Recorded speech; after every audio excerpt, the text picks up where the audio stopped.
Okay. Good morning, everyone, and a very happy Biodiversity World Biodiversity Day to everyone. So today is 22nd of May, as everyone knows, and we celebrate the biodiversity, the activities connected to it, and the people who engage in conservation as well as other related activities with biodiversity. I'm Vasita Vijayanayaka. I'm from SLYCAN Trust. And we have a few sessions lined up for you. And to start off, the first speaker today is Michael Jayawardana, who's a senior manager of Mitsubishi Corp in Sri Lanka. So I think, Michael, you could introduce yourself first. And good morning, Michael. Right. Hi, Vasudha. Good morning and happy Biodiversity Day to you too. So basically, Mitsubishi Corporation. So I had the Colombo branch of Mitsubishi Corp.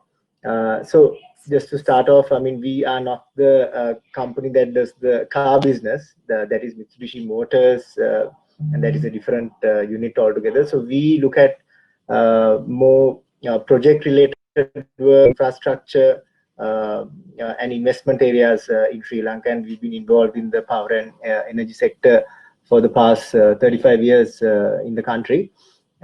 So we thought that Mitsubishi Corp can be more involved in the biodiversity area of things, and we kind of made a shift last year in 2019 where we were running a program for schools on sustainability and sustainable development related education for almost 8 years.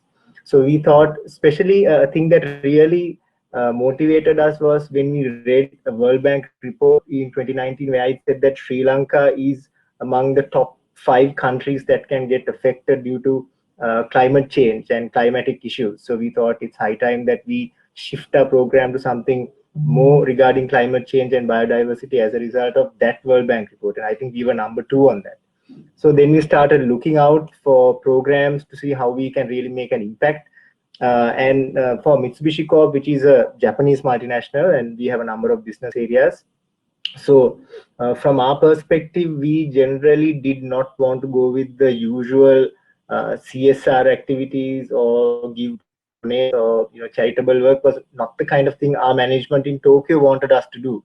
So rather, it gave us a few guidelines. It said, look at projects. So each year we have an allocated sum that is given to Sri Lanka. I mean, it's given to all countries. Mitsubishi has branches in 95% of all countries in the world. So each country gets a designated sum. So for that sum, we are supposed to figure out up to 2 projects.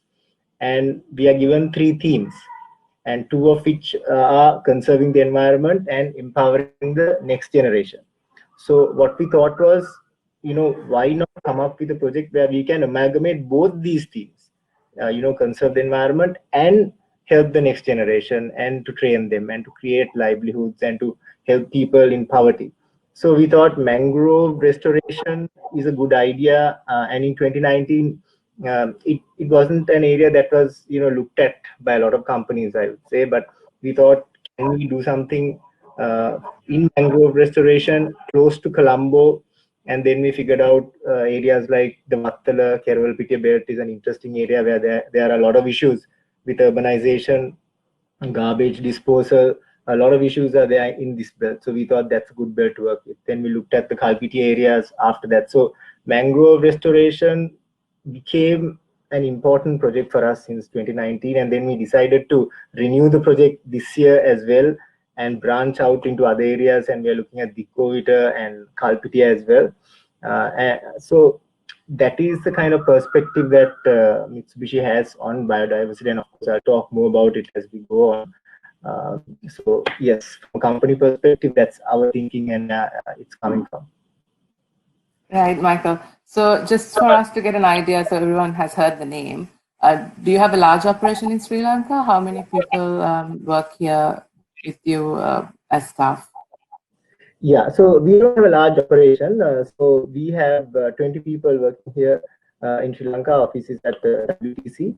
But the impact we make through our projects, I would say, can really benefit the country itself. I mean, for example, a few years ago, about 5 years ago, we commissioned a hydropower plant called the Upper Kotmale Hydropower Plant, which is one of the largest hydropower plants we have, which was built on Japanese funding, and the powerhouse and a lot of work on that project was done by Mitsubishi, and now of course it's owned and run by the Ceylon Electricity Board. And in the past, in the 80s, or rather in the late 70s, we commissioned another power plant called the Ukuela hydropower plant. So we are involved in a lot of hydropower as well. And we have also been the company that introduced low loss conductors to Sri Lanka, which can minimize the power loss between transmission lines, which has really benefited the grid overall in the country as well. So we are very involved in the power sector, and recently we have been discussing introducing natural gas to Sri Lanka as well, and several discussions are ongoing to see how we can help as a company with the assistance of the government of Japan as well, how we can benefit Sri Lanka through natural gas. So these are some of the areas that we work in. We are also involved in port sector infrastructure, airport rehabilitation. In fact, the current airport terminal building which we use right now was refurbished and developed by Mitsubishi in the early 2000s. So we are involved in that type of work. So we generally work with a lot of local partners, and we get Japanese technology and experts coming down for projects. So we work, that's how we work on a kind of a collaborative basis. Right. Since you mentioned certain aspects that might be of interest to people who are signing in today, because speaking of environment and then you're talking about construction and power sector. So how do you ensure that the activities that you do not have adverse impacts on the environment? How does it work in your activities? What are the things that come into play when you decide this is what we're going to do, and the impacts on the environment? How do you consider these? Yeah, sure. So, Vasudha, actually, the areas of work, like we have 10 business groups, and power and energy is one. We are also involved in the pharmaceutical sector, food sectors, financing, real estate, number of different areas. Starting, I think, from about 5 years back, our business groups had like a restructuring, and this restructuring was based on the sustainable development goals. So, for example, management in Tokyo thought that whatever business we do, whatever our business groups are, whatever we do should be aligned with the SDGs. So, for example, as a result of our change in thinking, we wanted to move out of maybe investments in crude oil or areas like that, and move into natural gas related areas. Hence the reason why we're trying to introduce that to countries like Sri Lanka.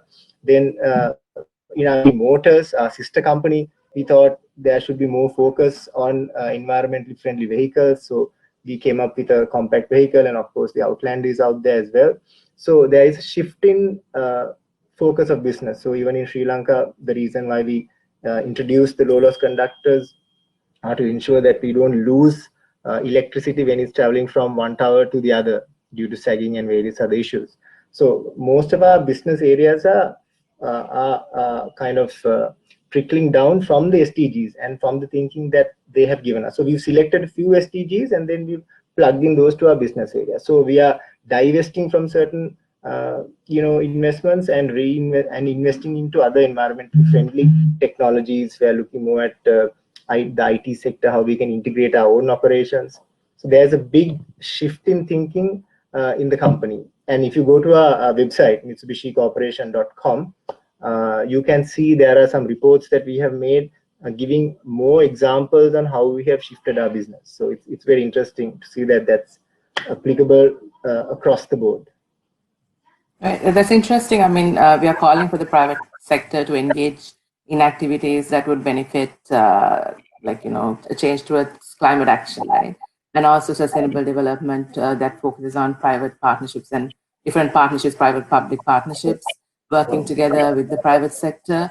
So you mentioned that you've been doing this work for about 8 years now. Have you, the capacity building and education work you did previously, did that have a component on biodiversity also, or is it just about environmental conservation, just to have an idea of how you've been working? Yes. So that was run by an organization called Green Cross for about 8 years, and they selected, I think, close to about 75 schools, both in Colombo and in rural areas as well. And that was more on the preservation of the environment, yeah, recycling, things like that. I think overall in Sri Lanka there were a number of programs run on this aspect, and I think now more or less these things have been ingrained into children in most of the schools. I think through programs like this. I know MAS is running the Go Beyond program. We ran this program. So I think children have now become in tune with the whole recycling, segregation of waste, the importance of the environment, the importance of growing your own vegetation. So things like that are what we really thought. Then, of course, in our previous program, the children who did well in certain projects that we gave them were then taken to Japan and they met our senior management. So the main focus was developing those children and giving that school and those students the knowledge to look at conserving the environment. It did have a biodiversity piece, but it wasn't really focused on. So we thought Right. by now people have got the idea, and it's like a normal thing, including parents, schools, teachers. People are on board now. So even without programs, schools have their own programs looking at these areas. So which is why we thought it's now time to move on and focus on something more niche. Right. So talking about what's ongoing, I know that you focus a lot on livelihood development as a part of the biodiversity restoration activities that's going on. Why do you focus on this? So because most of the conversations we have would be on biodiversity and environmental protection, but with SDGs and all, I know you have a priority to develop livelihood and resilience building. Do you want to elaborate a bit on it? How, why and how this is? Yeah, so our thinking has actually come from the three themes that we were given by headquarters, where they said, look at marginalized communities, look at conserving the environment, and look at developing capacities of people which will empower the next generation. So these were the three themes that we had to work with, and I thought those were great themes. But and my focus was how we can bring in some of these themes together. So rather than purely preserving and restoring mangroves, we thought mangroves is also a method in which the local communities can be empowered, because they can be taught how to grow mangrove saplings, how to sell them back to the people who are growing the mangroves, how then they can look after those mangroves, and then that can help with the whole fishing part as well. So through the program, what we did was we trained these people, we gave them the saplings, we taught them how they can sell these off and then reinvest it into buying more saplings. So there was like a small business model that we told them about, and on the other hand we also told them the benefits of having mangroves and uh, in keeping them. So that part has also been done. So on one hand, they are being educated on conservation, biodiversity, and the importance of mangroves, and on the other hand, they have been given a business model. People who are in high poverty, people who don't have fixed income. So this really helps them to create this business. And once this whole sapling business gets going, then there are people coming from other areas, coastal areas, Kalpiti, and other areas, who would come to these people that we have trained and then buy it from them. So it can become a sustainable business model. So that's what we're hoping for, to look at both areas. And also, I think tourism sector capacity building is part of this as well, isn't it? How people could engage in ecotourism with awareness, because Kalpitia and also the COVID areas are part of the key tourism sites in Sri Lanka. So just adding to what you were saying, that could be one of the components also. Yes. Okay, so you've been working for a while in Sri Lanka on different issues. What are the challenges you faced working as a private entity to contribute to biodiversity conservation and other environmental aspects? Yeah, I think a lot of companies in Sri Lanka, including Mitsubishi Corporation, we have a lot of good intentions, but the issues are largely practical I would say if you take mangroves for example, I think some of the biggest challenges we have faced is on the ownership of land. So who actually owns these land plots? So there could be existing mangroves where somebody might say, okay, this land belongs to me, or the government might say, okay, you have mangroves here, but this is not a designated area for mangrove restorations as per our maps or our plans. So then who do you believe? Do you work with the government and do you try and convince them, okay, make this a designated area, or then there will be opposition from landowners because land is an important asset to a lot of people. So then there are issues like that. So though the funding might be there and the intent might be there, we need more clarity on these designated areas and on the government on their policy. I think the current government and even the previous government, both governments are focused on mangrove restorations. I think there is more focus coming in lately than possibly about 5 or 10 years ago. And I know that there were a number of cabinet decisions also passed regarding mangrove restoration. So I think going forward, there will be more focus on this. And especially in suburban areas like the Vattala, Kerawalapitiya, Dikkovita belt, where there is a lot of urbanization, encroachment, people trying to get rid of mangroves for development.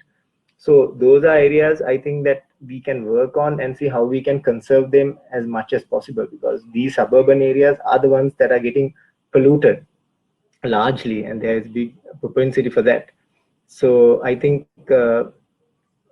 more focus on policy by the government will be needed on designating mangrove areas, I think, for example. So policy clearance is something, or rather policy clarity is something that we require.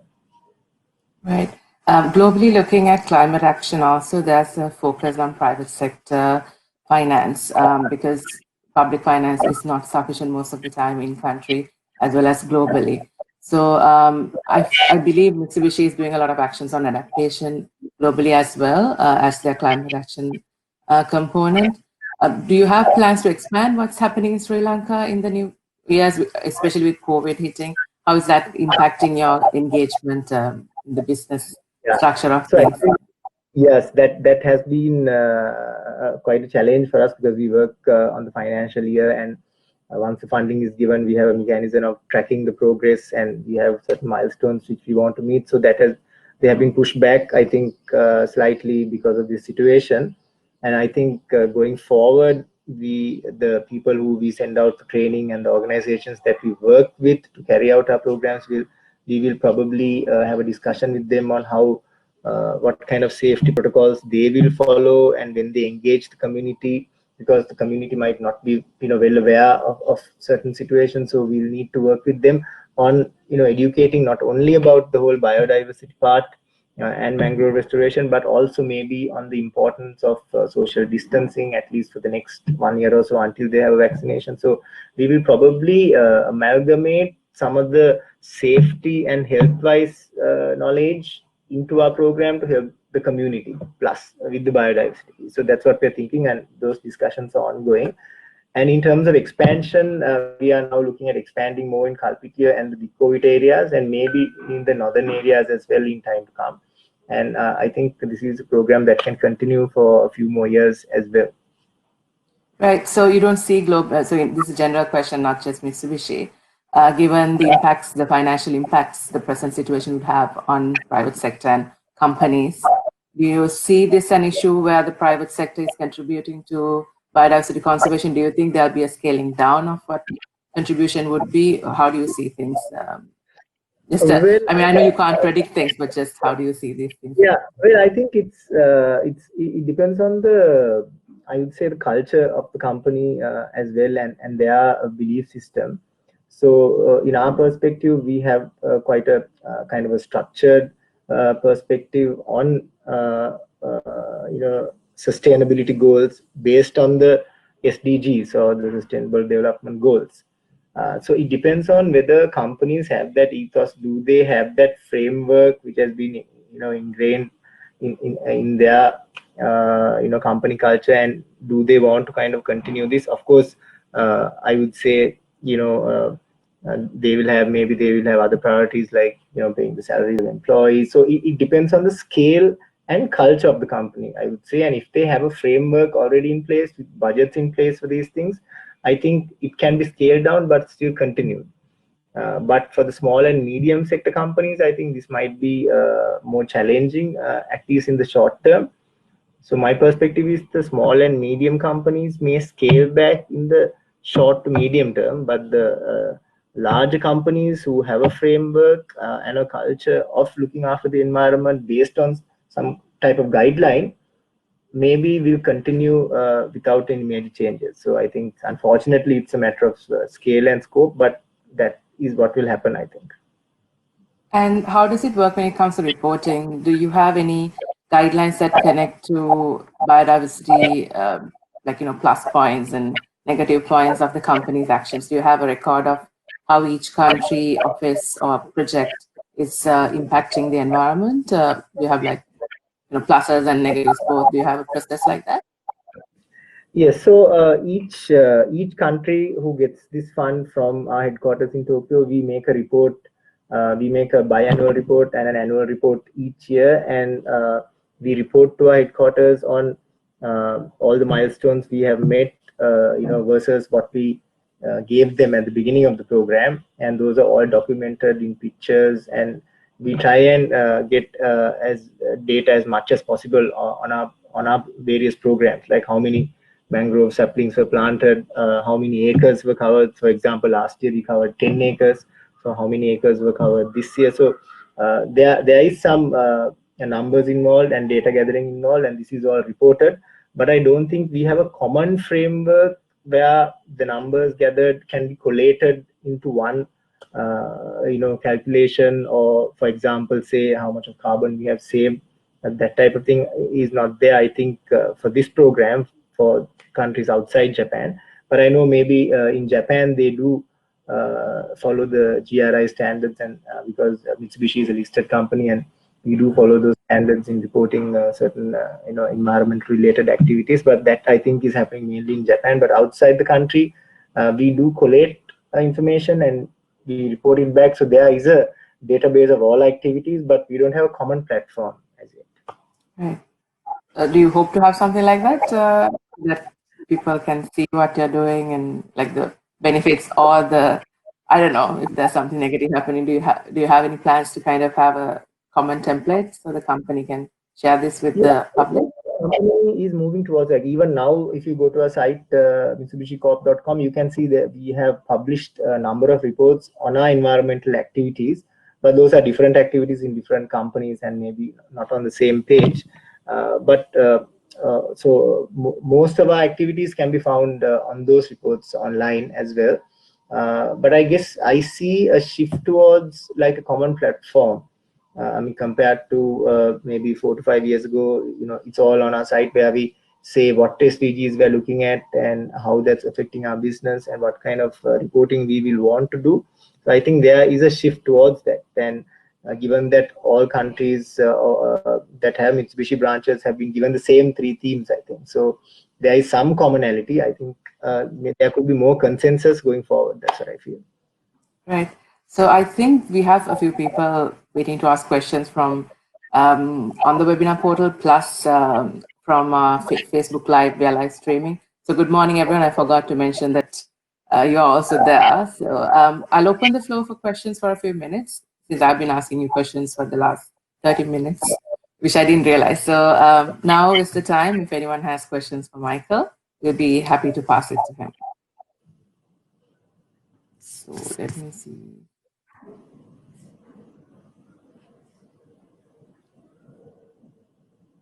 So while that comes in, I'll continue the questions, I guess. Otherwise, you're going to have some space waiting for them. So, Michael, you have another project, right, which you do with the University of Colombo, if I'm not mistaken, focusing on capacity. Do you want to mention a bit about it? Do you have any component on awareness on biodiversity, maybe entrepreneurship related to environmental aspects in this, or it's just about capacity building and empowering? How does that work? Yeah. Okay. Thanks, Vista. So basically, that's a good question, because other than for our focus on climate change and biodiversity, we have another program running parallelly with the University of Colombo, which is called the Business Competency Program. And we started it last year. So the main objective is to teach first and second year students from the management faculty at the campus, at Colombo campus, about practical business skills. So we are not focusing on the academics because that is all covered by the university. So what we do is we bring in lecturers from outside. These could be business leaders or area experts, where they come and teach the students about practical skills such as negotiations, body language, presentation skills. Recently, we had a CEO from MAS called Mitsubishi. He did a very nice session on building trust, or on this concept called the speed of trust. So like that, we would like to get different business leaders coming in and teaching them various practical skills. And the end result would be that we will select a group of students from the people that we have selected to follow this program, and they will be sent for business case competitions globally. It could be in Hong Kong or the US or other countries, where we will get them to take part in business debates and to really argue out cases with other universities. So that would be the end result of it. But about 70 to 80 selected students will be going through this program, and we are particular about who we select for this program. And we want to select, even though it's Colombo University, we would rather select children who have come from rural backgrounds or challenging backgrounds to take part in this. So that program is also running parallelly to Mangroves program. Right. Just coming on, back to the way that you do the program. Do you have any components? So what we see is like private sector or people who come out of university focusing on a professional life, right? And then how do we link these two together about conserving and protecting environment while we make profit? So is there some sort of focus, like you mentioned, what you did, the body language and all that aspects you do? Is there some focus on this as a curriculum thing in the program? Yeah, so instead of starting this year, we have slightly changed the program. So last financial year, we mainly focused on in classroom activities with business leaders on various, highly practical business related aspects or skills. This year, we are going to involve projects, where these projects will be done outside the university, and the university might be working with, for example, the Rotary Club of the Colombo University, or the Lions Club, or various organizations will work with these students on projects. So projects, what I mean by projects, these could be our main focus will be on maybe environmental conservation. It could be biodiversity. So we are setting in some themes. So what these students learn in class, we want them to it's more on project management skills. We want them to go out and actually do some projects. For example, cleaning of certain waterways, water purification projects. Maybe we'll get them linked up with some other companies where they can go out and do some project work. So the funding has been kind of divided for project work outside the university with focus on the environment and related areas, as well as in classroom activities. So that's how we are going to bring in the environmental piece into our practical skills program for the Colombo University.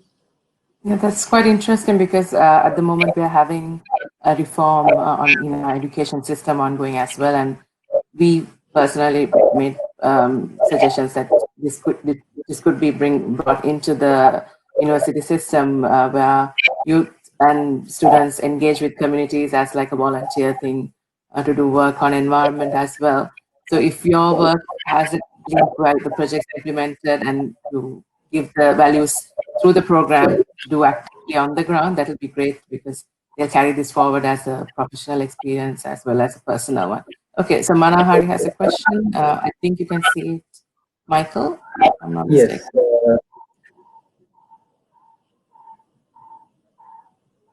Yes. Yes. So this is on getting the cooperation of the community. Yeah. Getting cooperation from the community, it is quite challenging, I would say, because especially in the suburban areas like the Kerala Piti, the Kovita belt, where people would rather rely on fishing or some type of daily wage work, uh, getting them involved in the mangrove restoration, growing saplings, selling the saplings, that type of thing, they might consider a lot more work, which is little more long term than their usual quick fixes, right? So getting them on board has been challenging. So how we have gone about that is really uh, going down to grassroots engagement. So what we do is we have pocket sessions with these people in these areas, especially in the suburban areas where it's a little more difficult. So where we actually go and we do presentations for them, and we obviously we do it in Sinhalese as well, and if needed in Tamil also, and where we teach them the importance and the sustainability of income they can have if they get into this, and the whole ecotourism part is there as well for people in the coastal belts. So it's all about educating them and telling them the benefits they can have, and it's not that difficult to grow the saplings and to have a business model, and we help them with the model itself, so they don't have to go out and find buyers. We try and link them to people who want to purchase mangroves, and there's a big demand now. There's a big mangrove restoration project going on in Hambantota, and there are other areas as well. So we not only do we tell them that we will teach you how to do this business, we link them up with the parties who want to purchase the mangroves from them. So they see us as not only a company or an organization coming to just put mangroves there and go away. They see us as people who they can rely on to connect with for their business growth in this mangrove restoration piece. So that's how. So we need to engage them, give them the knowledge about what this project is, and gain their trust so that they know they can depend on us for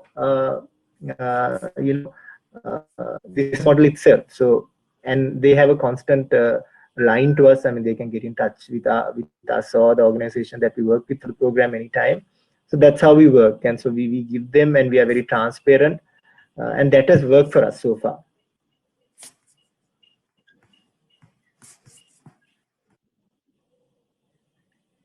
Yes, so there's another question on, do we have youth engagement aspect? Yes, so the youth engagement aspect, I think, will be coming in through our other program, which we are, running with the University of Colombo, where there will be a project management piece for the students who were selected for other programs. So we will get them involved in the restoration programs as well, working mainly with youth. Basically, and what I mean by youth is we will get them engaged with people like, or organizations like the Rotaract or the Leo Club, where they are essentially youth trying to carry out good projects, and they might not have the funding and the extra assistance. So that's where the program will come into play, because they will have our funding to do certain programs, and the problem for the students of University of Colombo might be actually trying to find what programs to do. So those, I think, can be laid out by Rotaract and other people. So we're trying to get them to come together. So that's how we are hoping to engage the youth in this type of thing.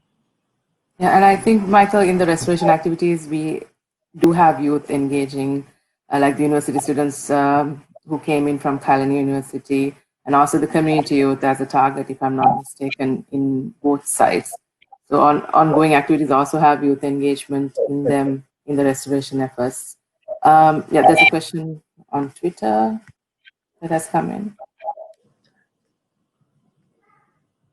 Yes. So the pandemic affecting, so the pandemic, yes, will create some problems for us, and I think it has already kind of affected our timelines. But what we see is that with the curve flattening in Sri Lanka in the past few weeks, and there's a lot of good initiatives taken by a lot of organizations and the government as well. So I think there will be some control of this virus spreading in the next few months, and then I think that will allow us to actually restart our work. And when we do restart, we will ensure that all our engagement programs or restoration programs, we will give out a standard operating procedure to the organization we work with to ensure the safety of their staff as well as the people we engage. So any gatherings that we organize will be, of course, after curfew is lifted with the whole social distancing and the safety protocols, and we will ensure that there are things, sanitary, items available at our youth engagement programs and our knowledge sharing programs. So in summary, we will continue and we will not stop because of the pandemic, because I think we can, with uh, with controls and with safety protocols, I think we can continue. So that's our objective.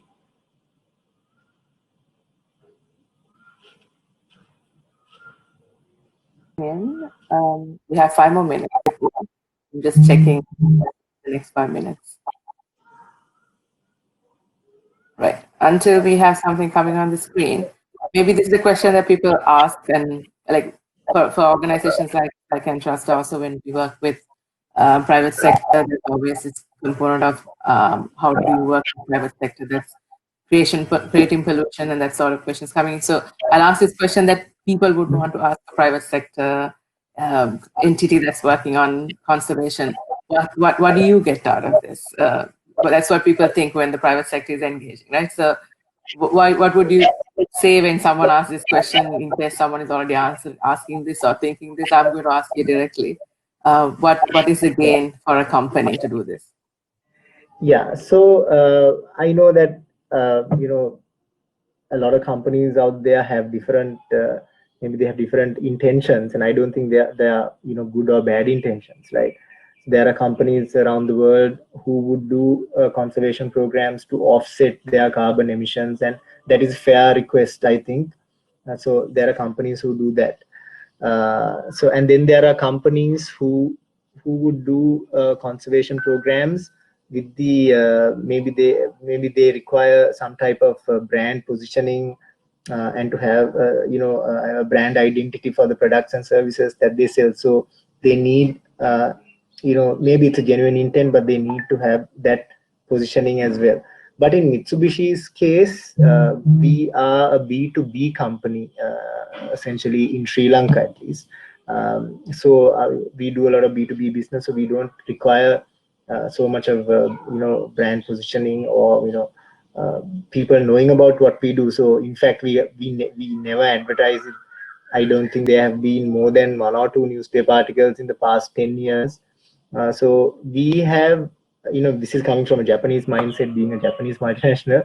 We actually have no vested interest in doing these programs. It's just purely because we want to really help the environment, and which is one of the reasons why we don't really track all the data and come up with these reports and say how much we have offset and all that. We just purely want those countries that we work in around the world to really benefit from our programs, and we really don't talk about it at all. I mean, this is like a rare session for me where I've been speaking about this, but we generally don't talk about it, and our management has been very specific. Like, I have got so many requests from various bodies in Sri Lanka who have sustainability awards or various types of awards, saying please take part in our awards. You guys have a good program, you can win. So in fact, once or twice I asked the question from our headquarters in Tokyo, can we take part in these programs? We are getting so many requests and we are doing so much of work. And the answer was, we don't require that, and that's not our intention.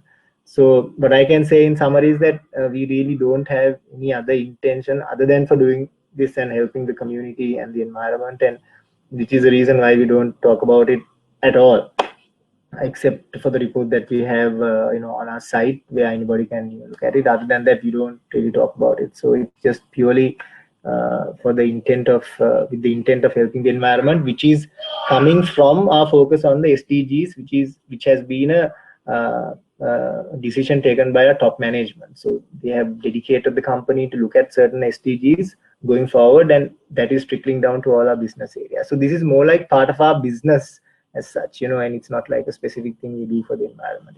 It's part of who we are, I would say.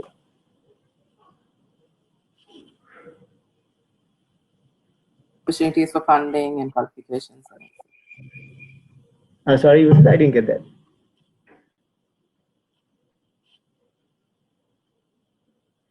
And environment sustainability. I think it's a question that's coming from, if I'm not mistaken, it's from Facebook, right? All right, yes. funding qualifications. So I think basically they're asking what would be the criteria for you to see funding to be given, and does this work if you're going to support a program on this kind of theme? Qualification kind of a program, where we haven't thought about it, but it can be considered something to be under one of our themes where we say empower the next generation. So if someone can reach out to me and give me more details on what kind of qualification or program that they have in mind, or maybe somebody has a subject material and a program, if that is good enough, and if there's a good institution to really do the program, it could be something that we could look at. I won't say no.